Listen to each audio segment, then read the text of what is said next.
오늘 우리에게 주시는 하나님의 말씀은 신약 성경 마태복음 22장 34절에서 40절까지입니다. 마태복음 22장 34절에서 40절, 저와 여러분들이 한 절씩 교독하시고 마지막 40절 함께 읽겠습니다. 예수께서 사두개인들로 대답할 수 없게 하셨다 함을 바리새인들이 듣고 모였는데 그 중에 한 율법사가 선생님, 율법 중에서 어느 계명이 크니까? 예수께서 이르시되 너의 마음을 다하고 목숨을 다하고 뜻을 다하여 주 너의 하나님을 사랑하라 하셨으니 이것이 크고 첫째 되는 계명이요 둘째도 내 자신같이 사랑하라. 함께 읽겠습니다. 이 두 계명이 온 율법과 선지자의 아멘. 신약 성경 가운데 서신서 중에 고린도전서 13장은 성경 본문 중에 가장 많이 읽히는 본문 가운데 하나입니다. 사랑장이라고 하는 별명을 가진 이 본문은 우리 그리스도인들의 결혼 예식, 결혼 예배 주례사 본문으로 자주 인용이 되지요. 사도 바울은 그 사랑장을 이렇게 결론을 맺습니다. 고린도전서 13장 13절, 우리 잘 아는 구절이지요. 함께 읽겠습니다. 시작. 그런즉 믿음, 소망, 사랑 이 세 가지는 항상 있을 것인데 그 중에 제일은 사랑이라. 아멘. 우리 신앙 생활에 있어서 항상 있어야 할 세 가지, 믿음, 소망, 사랑. 자, 그렇다면 이 말씀을 기록한 사도 바울은 1세기 사람이에요. 1세기에 살았던 사도 바울에게 있어서 믿음, 소망, 사랑은 어떤 의미였을까? 그가 우리 그리스도인들이 신앙생활을 하기 위해서는 이 세 가지 꼭 있어야 합니다. 믿음, 소망, 사랑입니다. 무엇을 염두에 두고 이 내용을 썼을까요? 자, 먼저 믿음. 우리 한글 성경에 믿음이라고 되어 있는데요. 구약 성경 히브리어 원래 단어는 한번 따라 합시다. 아문이라고 하는 단어예요. 이 아문의 뜻은 신뢰하다, 충성하다, 확신하다 이런 뜻이거든요. 자, 이 아문이 성경에서 제일 처음 사용된 장면이 어디인가? 그걸 보면 믿음이 본래 어떤 의미인지 알 수 있겠지요. 그 장면은 창세기 15장 6절입니다. 아브라함이 여호와를 믿으니 여호와께서 이를 그의 의로 여기시고. 자, 이런 장면입니다. 하루는 하나님께서 아브라함을 부르셨어요. 아브라함아, 장막 밖으로 나와보거라. 뭐가 보이니? 아브라함이 고개를 들어 밤하늘을 바라봅니다. 수많은 별들이 보입니다. 그래, 너의 후손들이 저 별들처럼 될 것이다. 또 다른 날에 하나님께서 아브라함을 부르셨어요. 아브라함아, 뭐가 보이니? 셀 수 없을 만큼 많은 모래알들이 보입니다. 그래, 너의 자손들이 저 모래알처럼 많아질 것이다. 이때 아브라함이 아멘 한 거예요. 예, 제가 믿습니다. 하나님은 그것을 믿는 아브라함의 그 믿음을 의로 여기셨다. 그 믿음이 바로 아문입니다. 그러니까 성경에서 제일 처음 사용된 믿음, 그 믿음은요, 시작에서부터 어떤 교리나 신조에 동의하는 것, 그런 것이 아니었어요. 여러분, 우리가 예배 시작할 때 사도신경을 함께 고백했습니다. 나는 사도신경을 믿습니다. 나는 웨스트민스터 교리를 동의합니다. 그 교리에 동의합니다. 이러한 신조의 교리에 동의하는 것 중요합니다. 필요해요. 그런데 그것은요, 믿음이라고 하는 여정에 첫발 내디딘 거예요. 현관문 들어선 겁니다. 한 계단 들어선 거예요. 성경에서 말하는 믿음은요, 그러한 어떤 교리에 신조에 동의하는 정도가 아니에요. 아브라함이 하나님께서 부르신 곳으로 가기 위해서 고향을 떠나서 그곳으로 나아간 것은 어떤 신학적인 개념 때문이 아니었다는 말입니다. 그에게 있어서 믿음은 하나님을 절대적으로 신뢰하고 모든 상황에서 하나님 의지하고 그분의 말씀에 전적으로 순종하는 것, 이게 아문이에요. 이게 성경에서 말하는 믿음의 처음 시작, 본 모습, 본질입니다. 사도 바울은 그거 염두에 두고 믿음, 소망, 사랑 있어야 합니다 라고 기록한 것입니다. 우리가 신앙생활을 할 때 그 믿음이 있어야 한다는 말이지요. 믿음, 소망, 사랑에서 두 번째, 소망. 우리 한글 성경에 소망이라고 되어 있는데요. 히브리어 원래 단어는 한번 따라합시다. 티크바라고 하는 단어예요.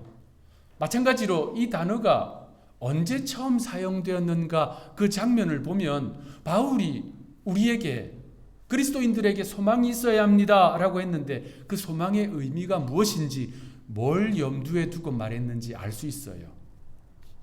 티크바가 제일 처음 등장하는 장면은 여호수아 2장입니다. 기생 라합, 여리고 도성에 살았던 기생 라합의 이야기예요. 자, 이런 장면이지요. 모세가 백성들을 이끌고 광야 40년 행군을 마치면서 요단강 동쪽의 모압 평지에 진을 쳤습니다. 우리가 새벽에 지금 민수기에 살펴보는 내용이 그거지요. 자, 그곳에서 모세는 광야 2세대들에게 율법의 A부터 Z까지 다시 쭉 가르칩니다. 그게 신명기 내용이에요. 그리고 모세는요, 이제 여호수아를 후계자로 세우고요. 저 비스가산 꼭대기에 올라갑니다. 그때까지도 모세는 눈이 흐려지지 않는 상태였어요. 기력이 있었다는 말입니다. 모세는 그 요단강 건너편에 있는 첫 도성, 여리고 도성을 쭉 보고요. 그 너머에 펼쳐져 있는 비옥한 땅 가나안을 봅니다. 그리고 그곳에서 하나님의 뜻대로 생을 마감하지요. 모세가 죽자 여호수아가 후계자가 되어서 지도자가 되었습니다. 여호수아가 우선적으로 한 일은 정탐꾼을 파송하는 거였어요. 두 정탐꾼이 그 중요한 임무를 맡고 몰래 요단강을 건너가서 첫 도성 여리고를 쭉 정탐하는데 들키고 맙니다. 여리고의 왕이 정탐꾼을 잡아오라고 군사들에게 명령했어요. 군사들이 여리고 도성을 샅샅이 뒤졌는데 찾지 못합니다. 그 이유가 뭐지요? 라합이 숨겨줬어요. 라합이 이 두 정탐꾼을 숨겨주고 그리고 안전하게 빠져나갈 수 있도록 도와주었습니다. 그 이유가 있어요. 여호수아 2장에 나옵니다. 라합이 이방 여인이었고 직업도 당시에 비천했지만 여호와 하나님에 대한 믿음이 싹트기 시작했어요. 그 믿음 때문에 이 사람들을 목숨 걸고 지켜주었습니다. 자, 그 두 정탐꾼이 빠져나가면서 약속을 해줍니다. 이스라엘이 이 도성을 정복할 것인데 그때 당신의 가정을 안전하게 지켜주겠습니다. 그리고 하나의 징표를 줍니다. 창문 밖으로 붉은 줄을 메어 다십시오. 우리 그거 보고 당신의 가정을 지킬 것입니다. 정탐꾼이 떠났어요. 바로 그날에 이 라합이요 붉은 줄을 메어 답니다. 그때부터. 자, 얼마 있지 않아 이스라엘 백성들이 여리고 도성을 하나님의 은혜로 놀랍게 정복하지요. 약속대로 라합의 가정은 지켜줍니다. 라합의 가정은 그때부터 이스라엘 민족의 편입이 돼요. 호적을 아예 옮겼다는 말입니다. 그리고 라합이 결혼을 합니다. 누구와 결혼을 하냐면요, 유다 지파 살몬이라는 사람과 결혼을 해요. 이 두 사람 사이에 아들이 태어납니다. 그 아들이 바로 보아스예요. 여러분 보아스 아시죠? 룻기에 나오는 보아스가 라합의 아들입니다. 자, 그런데 보아스가 훗날 누구와 결혼하지요? 네, 모압 여인 룻과 결혼하잖아요. 이방 여인이었지만 이스라엘로 편입해서 여호와 신앙을 가진 그 이방 여인과 결혼합니다. 보아스 입장에서는 엄마도 이방 여인이잖아요. 그러니까 이스라엘 백성들 중에서도 이방 여인에 대한 거부감이 제일 적은 사람이 보아스일 것입니다. 하나님의 그 구원을 이루어가는 섭리는 참으로 놀라워요. 자, 보아스와 룻과 결혼을 해서 태어난 아들이 오벳. 그 오벳에게서 태어난 아들이 이새. 예, 감사합니다. 이새. 그 이새의 아들이 누구죠? 다윗. 그러니까 라합은 다윗의 고조모, 고조할머니예요. 그리고 이 라합은 훗날 예수님의 혈통적 조상이 되잖아요. 그 놀라운 정말 영화의 한 장면 같은 그 장면에 티크바가 나와요. 소망이라고 하는 단어가 나옵니다. 어디에 나오느냐?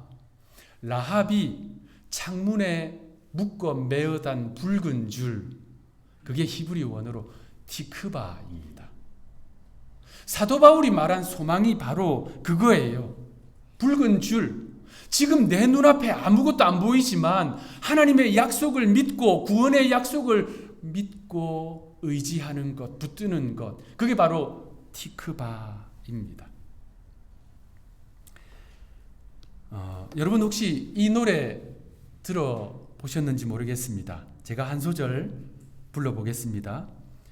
골옷 발레바 페니마 네 페쉐후디 호미야, 이렇게 시작하는 노래입니다. 혹시 들어보신 분 있나요? 아마 있으신 분도 있고 없으신 분도 있는데, 제가 부른 이 노래의 가사는 이스라엘 말이에요. 히브리어입니다. 그 뜻은 우리의 영혼 깊은 곳에 유대인의 영혼이 갈망한다입니다. 아마 여러분 가운데 보신 분 꽤 있을 건데요. 꽤 오래된 영화이지만 유명한 영화였어요. 쉰들러 리스트. 보신 분 있으시죠? 그 영화의 배경음악으로 이 노래가 나왔습니다. 이 노래는 이스라엘 나라의 국가예요. 이스라엘 나라 노래. 전 세계 대부분의 나라의 국가는 밝은 풍이에요. 장조예요. 장조. 그러니까 메이저 풍이라고 할 수 있지요. 우리 고국 한국의 애국가도 밝은 풍입니다. 미국의 국가도 마찬가지예요. 장조예요. 장조. 그런데 거의 희박해요. 단조 국가들 우울하잖아요. 벌써 거기. 이스라엘 노래는 국가는요 메이저, 마이너, 단조예요. 아주 들어보면요 애잔하고 또 아주 절절한 느낌을 줍니다. 왜 그런가? 가사를 보면 알 수 있어요. 이스라엘 나라라고 하는 이 민족은 역사를 살펴보면요 고난이 끊임이 없었어요. 그래서 함석헌 선생은 이스라엘 민족을 고난의 민족이라고 이름 붙였어요. 자, 야곱의 자손들이 애굽으로 들어갔습니다. 처음에는 대접받았어요. 그런데 그 이후 400년 동안 노예 생활을 합니다. 그렇게 해서 겨우 빠져나왔어요. 광야로 나왔는데 또 40년 동안, 일주일이면 갈 수 있는 길을 40년 동안 돌고 돕니다. 그리고 가나안 땅으로 들어갔어요. 좀 평안한가 했는데 그 주변에 블레셋, 모압, 암몬 등의 나라들로부터 끊임없이 침략을, 약탈을 당합니다. 그러다가 바벨론에 의해서 나라가 멸망해버려요. 70년 동안 포로 생활을 합니다. 그리고 겨우겨우 고국으로 돌아왔는데 그 뒤에 일어나는 제국들로부터 모두 다 정복을 당해요. 제일 마지막 제국 로마로부터 나라가 완전히 멸망합니다. 국가가 없어져요. 얼만큼? 2000년 동안. 여러분, 전 세계 나라 중에 이런 나라가 있나요? 우리 고국 한국도 고난의 민족이었어요. 그런데 이 정도는 아니었습니다. 2000년 동안 나라가 없어져요. 자, 그렇다면 나라가 없는 상태에서 전 세계에 뿔뿔이 흩어져 있던 유대 민족은 그 기간 동안은 좀 평안했을까요? 절대로 아닙니다. 중세시대 십자군 원정, 유럽 사람들이요 예루살렘을 정복한다고 유대인들 대학살했어요. 그리고 흑사병 어떻습니까?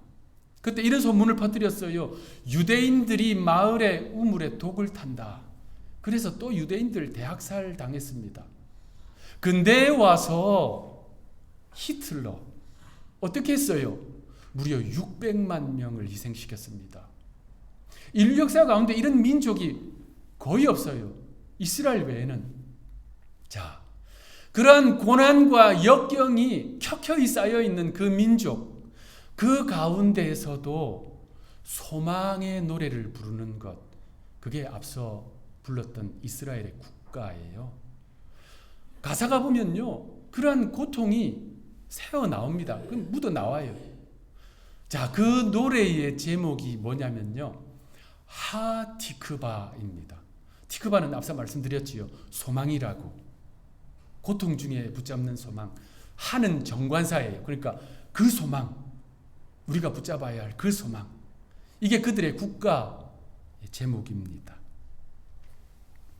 믿음, 소망, 사랑, 항상 있어야 할 이 세 가지, 그 중에 소망은 뭐냐?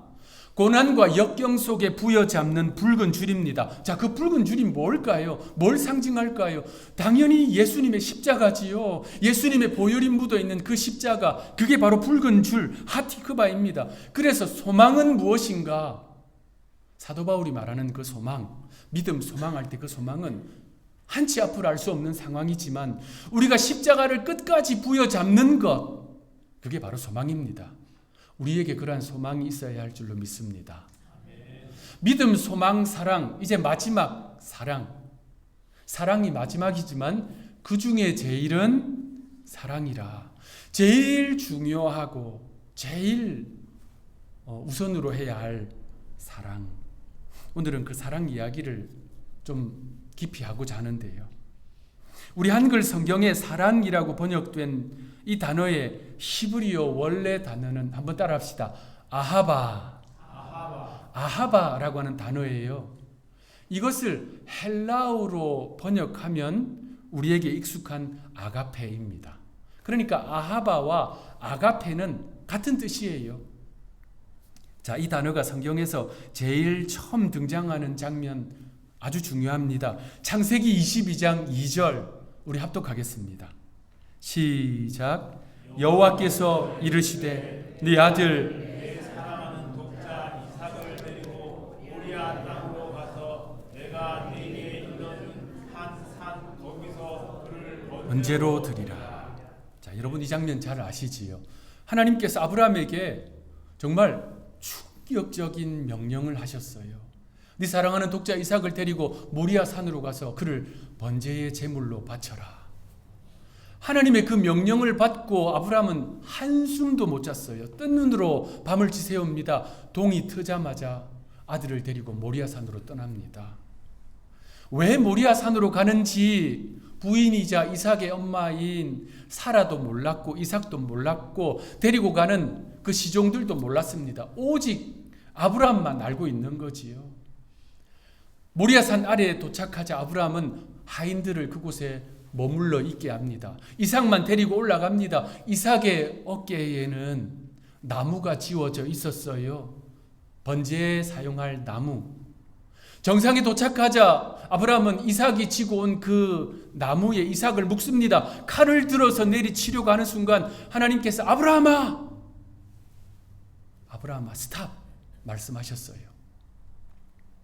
그리고 하나님이 준비하신 순양을 제물로 드리게 했습니다.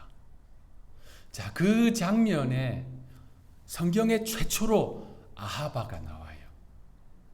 아하바, 아가페. 네 사랑하는 독자 이삭. 성경에 제일 처음 등장하는 장면입니다. 하나님은요, 아브라함이 이삭을 얼마나 사랑하는지를 잘 아시는 분이에요. 누구보다 잘 아시지요. 하나님이 이삭을 아브라함에게 주신 분이잖아요. 그런데 그 사랑하는 독자를 번제의 제물로 바치라 명령하셨어요. 그리고 성경을 쭉 읽어보면 그 이후에 하나님은 반복적으로 그 아가페를 요구하십니다. 이스라엘 백성에게, 그의 민족들에게, 그리고 하나님의 백성들에게 반복적으로 아하바, 아가페를 요구하십니다. 이스라엘 백성들이 성경에서 제일 중요하게 여기는 구약의 구절이 신명기 6장 5절입니다. 쉐마라고 불리지요. 너는 마음을 다하고 뜻을 다하고 힘을 다하여 네 하나님 여호와를 사랑하라. 이 사랑이 바로 아하바, 아가페예요. 하나님은 그렇게 자신을 사랑하라 명령하고 계십니다. 자, 하나님께서 이토록 그 백성에게 아하바를, 아가페를 요구하시는 분명한 이유가 있습니다. 아브라함은 사랑하는 독자 이삭이 메고 온 그 나무에 그를 묶어서 제물로 드릴 뻔했지만 하나님은 그 사랑하는 독생자가 메고 온 그 나무에 독생자를 묶어서 철저히 제물로 삼으셨어요. 생명까지 피 한 방울까지 다 제물이 되게 하셨습니다. 먼저 하나님께서 그 아가페를, 아하바를 우리에게 보여주셨기 때문에, 허락해 주셨기 때문에 우리에게도 아가페를 요구하시는 것이지요.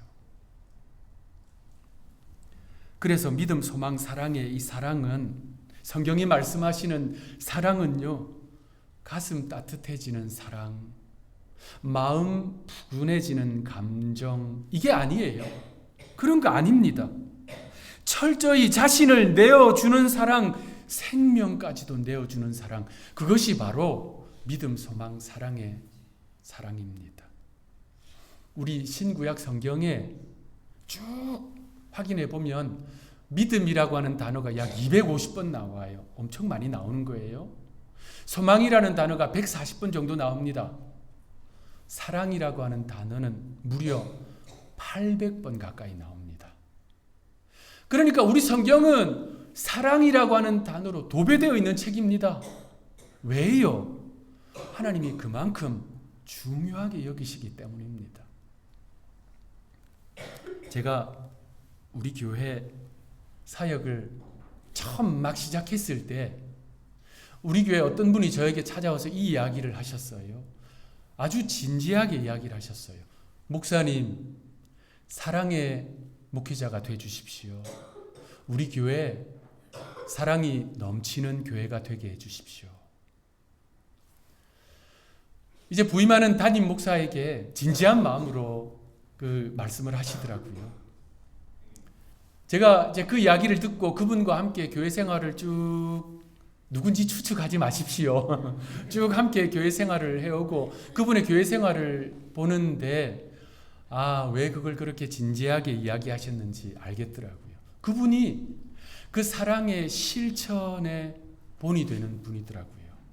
사람은 두 종류가 있다고 합니다. 힘을 사랑하는 사람과 사랑의 힘을 가진 사람. 이 두 종류의 사람이 있대요. 그런데 저는 그분에게서 그 사랑의 힘을 실천하는 모습을 자주 보았습니다. 제가 그분의 그 진지한 이야기를 듣고 그때 제가 했던 기도가 기억이 납니다. 제가 성경의 사랑의 사도로 불리는 사도 요한을 감히 따라가지도 못하고 흉내도 낼 수 없지만 제가 선자리 저에게 맡겨주신 사람들 사랑으로 목회하게 해주십시오라고 기도했던 기억이 납니다. 제가 그때 그분의 이야기를 듣고 그런 마음을 가진 이유는 그분의 그 이야기가 오늘 본문의 예수님의 말씀과 일맥상통하기 때문입니다. 우리 예수님이요, 예루살렘 도성으로 입성하셨어요. 십자가를 이제 일주일 앞에 두고 계십니다. 주님은 성전으로 들어가셔서 성전을 정화하셨습니다. 그러자 유대 종교 지도자들이 찾아와서 반복적으로 주님을 공격했습니다. 예수님의 권위에 대한 도전을 했어요. 예수님에게 로마 황제에게 바치는 세금에 대해서 또 공격하고 도전했습니다. 부활에 대한 논쟁으로 주님을 공격했어요. 그렇게 유대 종교 지도자들은 주님께 찾아와 따지면서 올무에 빠뜨리려고 했습니다. 오늘 본문도 같은 맥락의 내용입니다. 오늘 본문을 보니 바리새인 가운데서도 율법을 철저하게 지키는 율법사들이 찾아와 주님께 이렇게 묻습니다. 오늘 본문 36절 우리 합독하겠습니다. 시작.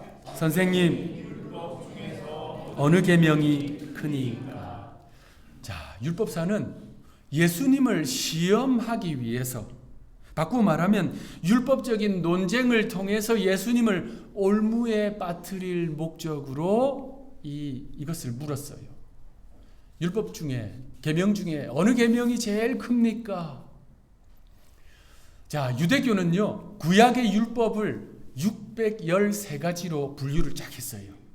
그 가운데 248개는 아주 중요한 것, 그보다 좀 덜 중요한 것이 365가지. 이렇게 해서 쭉 분류를 해놨습니다. 그 613가지의 율법을 철저하게 지키는 사람들이 누구냐? 바리새인들이에요. 그런데 그 바리새인들 중에서도 율법을 심도 있게 연구하고 철두철미하게 지키는 사람들이 율법사입니다. 자, 그 율법사가 주님께 찾아와서 어느 계명이 제일 큽니까? 라고 물은 거예요. 예수님이 어떻게 대답하시든 공격할 준비를 하고 지금 묻고 있는 겁니다. 예수님은 그의 불순한 의도를 다 아시면서도 개의치 않으시고 가장 큰 계명이 무엇인지를 선명하게 가르쳐 주십니다.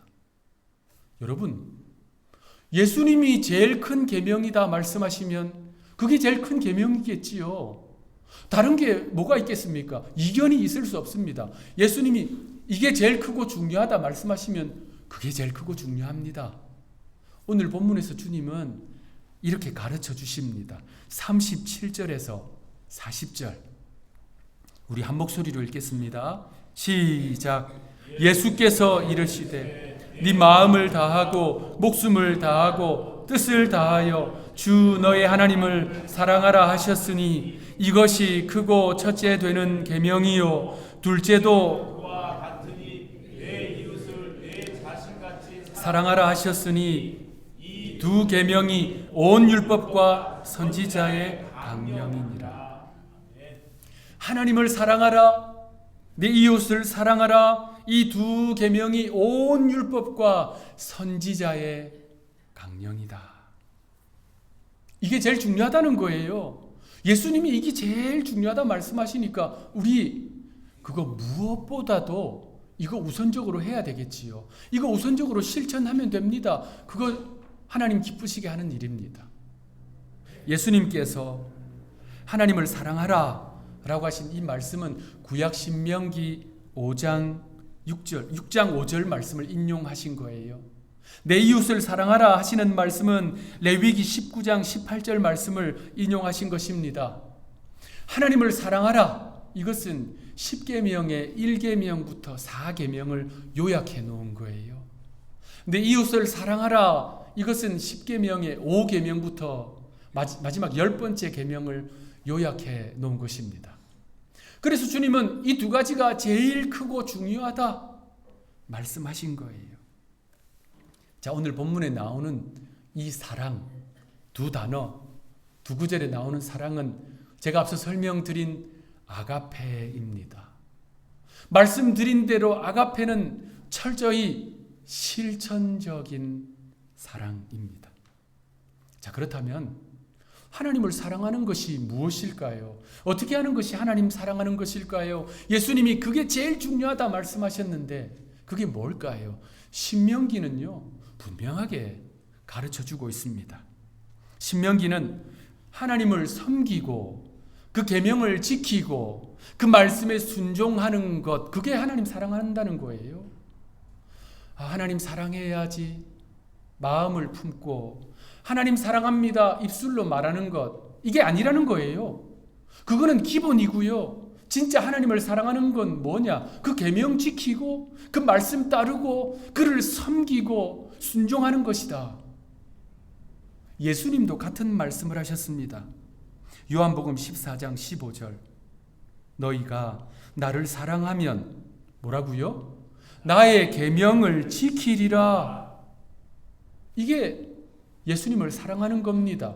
21절도 마찬가지예요. 우리 21절 합독하겠습니다. 나의 계명을 지키는 자라야 나를 사랑하는 자니 사랑하는 자는 내 아버지께 사랑을 받을 것이요 나도 그를 사랑하여 그에게 나를 나타내리라. 하나님을 사랑하라. 이것이 제일 크고 중요한 계명이다. 어떻게 해요? 하나님 섬기는 거예요. 그 계명을 지키는 거예요. 그의 말씀에 순종하는 거예요. 그게 하나님 사랑하는 겁니다. 이웃 사랑도 다를 바 없습니다. 사도 요한은 이웃 사랑이 뭔지를 요한 1서 3장 18절에서 이렇게 가르쳐 줍니다. 우리 합독하겠습니다. 시작. 자녀들아, 우리가 말과 혀로만 사랑하지 말고 행함과 진실함으로 하자. 아멘. 우리 옆에 계신 분들 한번 바라보시기 바랍니다. 옆에 계신 분이 바로 이웃이에요. 한번 따라합시다. 말과 혀로만 말고 행함과 진실함으로 사랑합시다. 네, 그게 사랑이라는 거예요. 이웃 사랑은 사랑해야지 또 사랑합니다 이게 아니라 행함과 진실함으로 철저히 실천적인 사랑이다. 성경이 가르쳐 주고 있습니다. 우리가 서점에 가보면 제일 잘 보이는 곳에 쭉 진열되어 있는 책들은 주로 자기계발서 또는 부자 되는 법 이런 책들이 많아요. 그 책들이 잘 팔리기 때문입니다. 자, 그 다음에 잘 팔리는 책들이 뭘까요? 통계를 보면요, 영성 관련된 책들이 아주 잘 나가요. 놀랍지요? 그만큼 현대인들은 이 영성에 대한 관심이 큽니다. 자, 그런데 안타까운 것은 이 영성 관련된 책들이 놀랍게 잘 팔리는데 기독교 관련된 책이 아니라 불교 관련된 책들이 잘 나간다는 거예요. 자, 왜 이런 일들이 있을까 하고 여러 학자들이 분석을 했는데 그 가운데 MIT에서 경영학을 가르치는 피터 센게 교수의 분석을 우리는 주목할 필요가 있습니다. 그가 이렇게 말했어요. 사람들은 신념보다 영적인 삶을 더 원하기 때문이다 라고 하면서 불교에 관한 책은 삶의 방식으로 나타나는 반면에 기독교는 신념 체계로 나타나기 때문이다 라고 말했어요. 자, 만약 그의 분석대로 사람들의 눈에 기독교가 삶의 방식이 아니라 그저 신념 체계로 비춰지고 있다면 그것은요, 우리 기독교인들이 기독교의 본질이 무엇인지를 제대로 보여주지 못하고 있다는 의미입니다. 교회는 이론과 논리를 세우는 종교가 아니라 생활이 변하고 삶의 능력이 나타나는 신앙 공동체여야 합니다. 그것이 하나님께서 처음 디자인하신 교회와 그리스도인의 모습이기 때문입니다. 지금까지 설명했듯이 성경의 본질, 우리 기독교의 본질, 믿음, 소망, 사랑은 신념 체계가 아닙니다. 관념적인 것, 교리적인 것도 아닙니다. 삶의 방식이에요. 온 몸으로 드러내고 온 삶으로 살아내야 할 것들입니다. 특별히 오늘 본문에서 주님께서 가장 중요한 계명이다라고 말씀하신 사랑, 아가페의 사랑, 하나님을 향해서, 이웃을 향해서 그 사랑은요, 오롯이 자신을 내어주는 사랑이라는 사실을 우리는 잊지 말아야 합니다. 말씀을 마무리하겠습니다. 한국의 베스트셀러 작가인 이기주 작가의 언어의 온도라고 하는 책에 이런 내용이 나옵니다. 이 작가가 어머니를 모시고 병원에 갔어요. 워낙 연로하시고 노환으로 쇠약하신 어머니는 이 아들이 보기에 마른 나무 막대기, 마른 장작개비처럼 보였다 이렇게 쓰고 있어요. 그 어머니를 모시고 이제 병원에 갔는데 의사가 우선 한 일이 링거 주사를 놔줬습니다. 그런데 이 작가가 그 링거 주사 주머니를 쭉 보는데 큰 깨달음을 얻게 돼요. 그래서 한 문장으로 된 짧은 시를 씁니다. 뚝뚝 한 방울 한 방울 자신의 몸을 소진해 가며 사람을 살찌우고 다시 일으켜 세운다. 여러분, 그 장면이 연상이 되지요. 링거 주머니에서 한 방울 한 방울 뚝뚝 떨어지는 링거 액이 혈관을 통해서 어머니의 몸으로 쭉 들어가니까 어머니가 이 정신을 다시 차리는 거예요. 회생을 하는 것입니다. 자신의 소임을 다한 링거 주머니는 장렬하게 사그라집니다. 여러분, 우리 예수님은요, 마른 나무 막대기와 같은 온 인류, 장작개비 같은 저와 여러분을 위해서 링거 주머니처럼 자신의 모든 것을 다 내어주셨습니다. 자신을 소진해 가면서 우리를 일으키고 살게 하셨어요. 이게 바로 사랑입니다. 이게 바로 오늘 본문에서 말씀하는 아가페입니다. 그러므로 사랑하는 하늘이 성도 여러분, 우리 예수님께서 이게 제일 크고 중요한 계명이야, 이거 꼭 지켜야 돼 라고 말씀하시는 이 아가페의 사랑, 하나님을 향한 사랑, 이웃을 향한 사랑, 자신을 온전히 내어주는 이 사랑, 우리가 무엇보다도 앞서 실천해서 주님의 마음을 시원케 하는 저와 여러분들이 되기를 구주 예수님의 이름으로 축원합니다. 기도하겠습니다. 하나님을 사랑하라, 이웃을 사랑하라. 이것이 가장 큰 계명이다. 이렇게 말씀하시는 주님의 음성에 귀 기울입니다. 주님, 저희의 신앙이 관념에 머물러 있지 않게 하옵소서. 온몸으로 드러내고 온 삶으로 살아내게 하옵소서. 주님이 우리를 그렇게 사랑하셨듯이 우리도 그 사랑 실천하게 하옵소서. 주님을 향해서, 이웃을 향해서. 한누리교회 온 성도들이 이 주의 음성을 삶의 방식으로 살아내게 하옵소서. 그래서 주님의 기쁨이 되는 저희들 모두가 되게 하옵소서. 자신을 온전히 내어주사 아가페의 사랑을 실천하신 구주 예수님의 이름으로 간절히 기도하옵나이다. 아멘.